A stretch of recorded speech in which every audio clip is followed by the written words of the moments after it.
ஒரு நல்ல professional friend அப்படின்னு நீங்க நினைச்ச யாராவது ஒருத்தங்க இருக்காங்களா? தெரியாம நடந்த தப்புக்கு எங்களுக்கு தண்டனை கொடுக்கணும்னு நினைக்கிறீங்களே, இது எப்படிமா நியாயம்? என் பொண்ணு திட்டம் போட்டெல்லாம் உங்க பையனை கல்யாணம் பண்ணிக்கலாமா? அவ ஒரு நல்ல ஃப்ரெண்டா தான் அவரோட பழகிட்டு இருந்தா. அவ கல்யாணம் நின்னு போனப்ப மாப்பிள்ளதான் இறக்கப்பட்டு எங்க குடும்பத்தை காப்பாத்த அவளை கல்யாணம் பண்ணிட்டாருமா. அந்த நிலைமையில என் பொண்ணாலையும் அதை வேணான்னு மறுக்க முடியல. நாங்களும் சூழ்நிலை கைதியா நின்னுட்டோமா. எதிர்பாராம இந்த கல்யாணம் நடந்திருந்தாலும் அதை ஏத்துக்கிட்டு தானமா ஆகணும். நான் ஒரு உறுதி உங்களுக்கு கொடுக்கறேன். என் பொண்ணு உங்களுக்கு ஒரு நல்ல மருமகளா இருப்பா. உங்க குடும்ப கௌரவத்தை கட்டி காப்பாத்துவா. அதுல எல்லளவும் நீங்க சந்தேகப்பட வேண்டாமா. போதும், நிறுத்துங்க. நீங்க சொல்ற சமாதானத்தை எல்லாம் கேட்க நான் இங்க வரல. நீங்க நான் சொல்றத மட்டும் கேளுங்க. நீங்க சொல்ற மாதிரி உங்க பொண்ணால ஒரு நல்ல மருமகளா இருக்க முடியாது.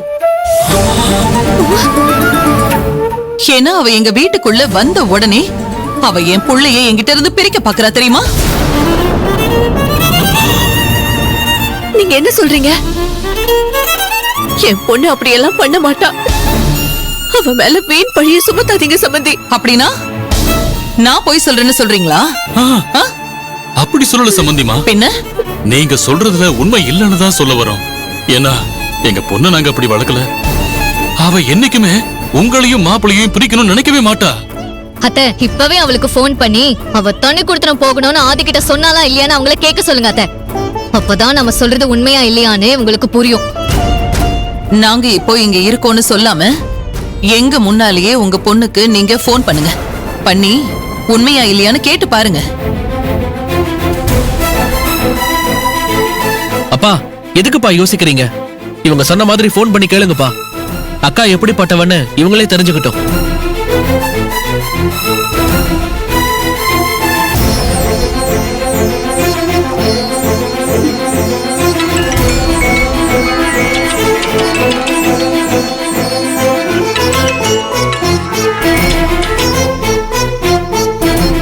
சொல்லுங்கப்பா. ஏய் மதி, நீ மாப்பிள்ளை கிட்ட தண்ணி கொடுத்துன்னு போகணும்னு சொன்னியா? அப்பா, எதுக்காக அத பத்தி கேக்குறீங்க? உங்களுக்கு யாரு சொன்னா?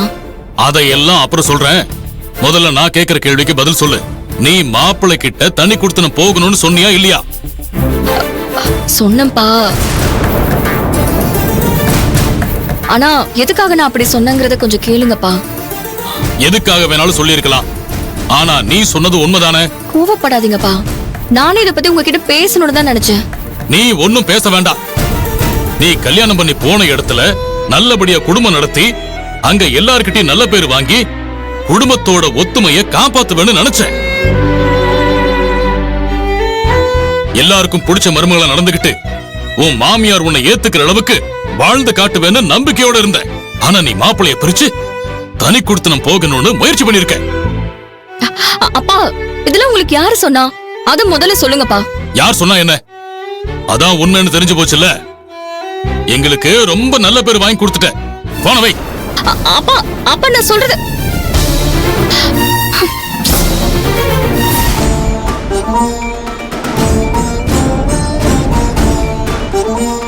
கடவுளே, இந்த வீட்ல என்ன நடக்குது?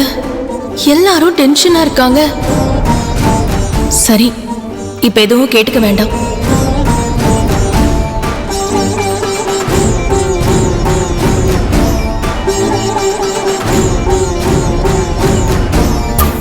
நீங்க சொன்னது உண்மைதான் சம்பந்தி. அதுதான் என் பொண்ணு ஏதோ தெரியாதனமா இப்படி எல்லாம் பண்ணிட்டா.